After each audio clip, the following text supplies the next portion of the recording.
Le salut. Au moment où un homme et une femme ou un enfant est né de nouveau, il est adopté dans la famille de Dieu. Il devient un enfant de Dieu et a le potentiel d'hériter de la richesse du Père. Lorsqu'un enfant de Dieu est sauvé pour la première fois, il ne reçoit pas à ce moment-là tout ce que Dieu lui a promis. Lors de la nouvelle naissance, nos esprits sont rendus vivants aux choses de Dieu et le Saint-Esprit s'installe en nous. Mais un nouveau chrétien est toujours un bébé et doit mûrir dans son héritage. Le processus de maturation est appelé sanctification, le processus par lequel nos âmes, notre esprit, notre volonté et nos émotions sont rendues saintes et complètes. Le salut vient par étapes. La première étape du salut se produit plus ou moins instantanément. Nos esprits sont rendus vivants et sensibles à Dieu. Un esprit vivant et éveillé est nécessaire pour une relation d'amour et de travail avec le Saint-Esprit de Dieu. L'Esprit fait sa demeure en nous et nous fait savoir que nous sommes aimés, acceptés et pardonnés. La deuxième étape du salut est le processus de sanctification. Paul l'appelle le processus d'être sauvé, au temps présent, 1 Corinthiens 1, 18. À ce stade du processus, les croyants sont encouragés à vivre en communion avec le Saint-Esprit à chaque instant. Alors que nous abandonnons nos pensées, notre volonté, nos émotions et nos actions au contrôle gracieux du Saint-Esprit, petit à petit, l'Esprit recrée la vie du Christ à l'intérieur de nous, de sorte que nos pensées, notre volonté, nos émotions et nos actions reflètent la nature et l'image du Christ. Paul nous dit que tout le monde porte l'image de l'homme de poussière qui est Adam, 1 Corinthiens 15, 49. Les croyants porteront aussi l'image de l'homme du ciel, qui est le Christ. En référence à notre corps, le physique vient en premier, puis le spirituel. En référence au paquet complet de la rédemption, la nouvelle naissance commence au salut lorsque l'on devient vivant dans l'esprit. À mesure que l'esprit agit dans nos vies, notre âme, notre personnalité se transforme également à l'image du Christ. À vous dépouiller pour ce qui est de votre conduite précédente du vieil homme qui se corrompt par les convoitises trompeuses, à vous renouveler par l'esprit dans votre entendement et à vous revêtir du nouvel homme créé à l'image de Dieu, dans la justice et la sainteté de la vérité. Éphésiens 4, versets 22 à 24. Quand une personne est née de nouveau ou née d'en haut, l'Esprit régénère l'esprit humain déchu et le Saint-Esprit vient habiter à l'intérieur du croyant. L'Esprit donne vie à l'esprit, à la volonté et aux émotions du croyant, et un jour il transformera leur corps afin qu'il ressemble au corps du Christ.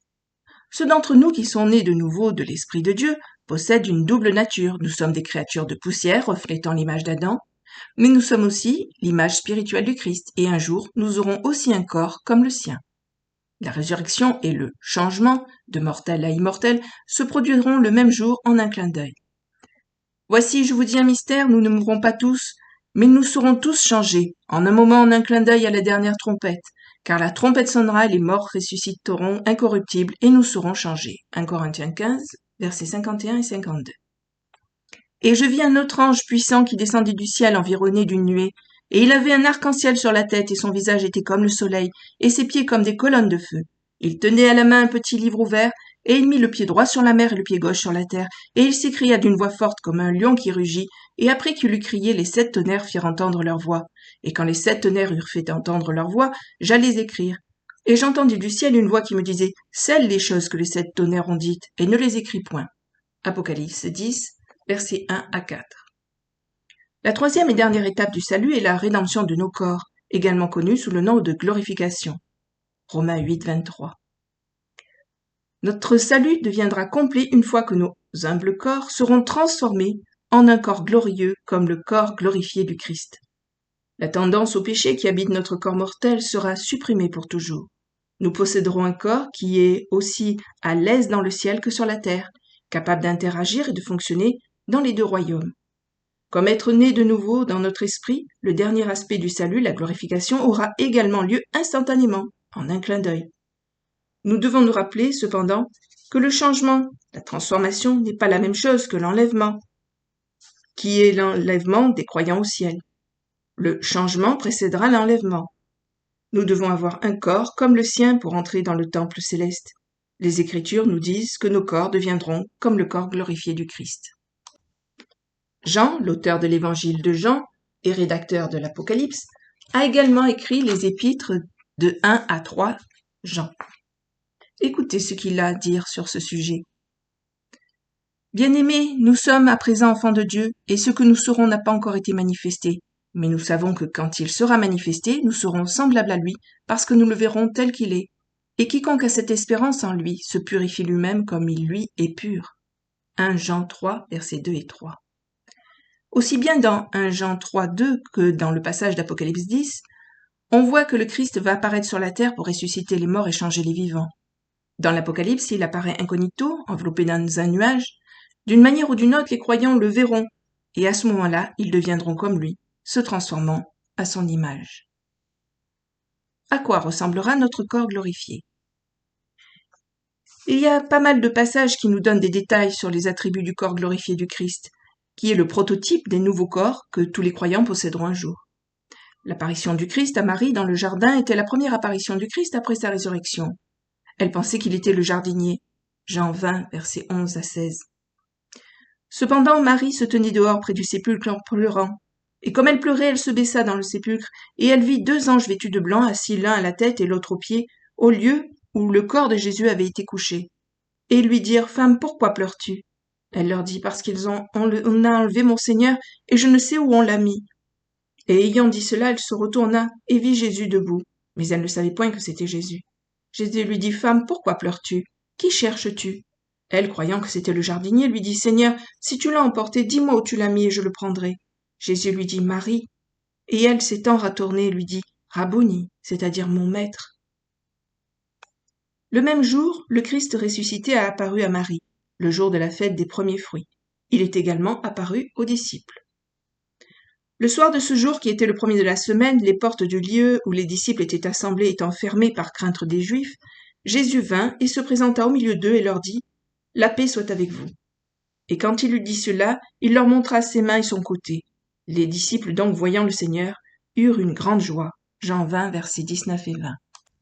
Les disciples s'étaient enfermés dans une pièce de peur d'être arrêtés et eux-mêmes tués. Les verrous de la porte, cependant, ne posèrent aucun problème à Jésus, car il se matérialisa dans la pièce avec eux. Il leur apparut à 2 occasions différentes, les 2 fois sans passer par la porte. Le temps et l'espace ne semblaient pas lui poser de problème, et cela ne nous en posera pas non plus. Jésus avait la capacité de se déplacer d'un endroit à un autre. Jésus portait les marques de la crucifixion sur son corps glorifié. C'est ainsi que nous savons que son âme, esprit, est retourné dans son ancien corps humain crucifié. La même chose nous arrivera, le même corps dans lequel nous résidons maintenant sera un jour changé. Dans Jean 21, 12, Jésus est apparu près de la mer de Galilée et personne n'a osé demander si c'était le Seigneur parce qu'il savait que c'était lui. Jésus leur dit « Venez dîner » et aucun des disciples n'osait lui demander « Qui es-tu » sachant que c'était le Seigneur. Jean 21, verset 12. Nous avons l'impression qu'il y a quelque chose dans le Seigneur glorifié qui ressemblait à l'ancien Jésus dont il se souvenait, mais il y avait aussi quelque chose de différent. Comme le Christ, nous pourrons sembler différents, mais d'une manière ou d'une autre, nous serons toujours reconnaissables comme étant la même personne que nous avons été toujours. Il y aura des choses dans notre corps qui resteront les mêmes et d'autres choses qui seront différentes. Dans le futur, nous posséderons toujours une sorte de corps physique capable d'interagir avec la terre physique. Nous aurons également un corps spirituel qui peut interagir avec le monde spirituel, et nous serons nous-mêmes, seulement différents. Quand Jésus est entré dans le monde, il est devenu une personne physique et mortelle, tout comme nous, étant né de la Vierge Marie. Il est devenu un homme glorifié, quand il a été ressuscité des morts. Après sa résurrection, il est devenu le premier d'un nouveau genre d'hommes, et l'ancêtre d'une race glorifiée de l'humanité. Tous ceux qui croient en lui reflèteront un jour son image, tout comme tous les hommes reflètent actuellement l'image de notre premier père, Adam. Cette nouvelle race de personnes glorifiées aura en fait sa propre maison, la Nouvelle Jérusalem, la ville céleste qui descendra sur terre à la fin du millénium. Parce que les gens glorifiés ne sont ni des poissons ni des volailles, ni simplement spirituels, ni simplement physiques, nous aurons besoin de notre propre domaine, qui est le lieu que Christ nous prépare en ce moment même. Le ciel a été créé pour les êtres spirituels, comme les anges, la terre était pour les mortels. L'aspect terrestre et humain de nos nouveaux corps, glorifiés, pourra fonctionner dans le monde physique, et nous régnerons avec Christ sur la terre. L'aspect céleste et spirituel de nos nouveaux corps nous permettra d'accéder à la salle du trône du ciel, où nous serons prêtres de Dieu, passant du temps en sa présence. Bien que les saints glorifiés aient la capacité d'interagir avec les 2 royaumes, céleste et terrestre, le Christ nous prépare un endroit parfaitement adapté à cette nouvelle race que sera l'humanité glorifiée. la nouvelle Jérusalem qui est maintenant au ciel, mais qui viendra un jour sur la nouvelle terre. Suite de la lecture dans une autre vidéo. À bientôt, merci. Au revoir.